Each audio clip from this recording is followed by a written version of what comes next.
அரசம்பட்டி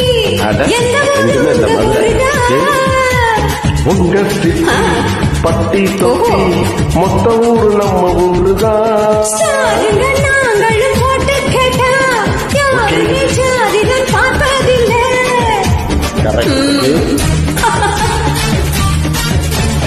ஏழைங்க பாலைங்க நினைச்சு புட்டா நாளைக்கு நீங்க ருசிய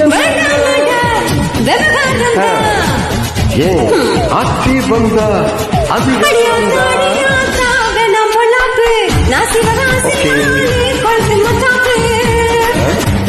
ஆத்தாடி ஆத்தா எதுக்கு பொல்லாப்பு இவ சிவகாசி தானே கொழுந்து மத்தாப்பு. கோட்டம்பாக்கம் ஏரியா ஒட்டு கெட்டு வரியா குத்தாட்டம் என்னோட ஆதரியா.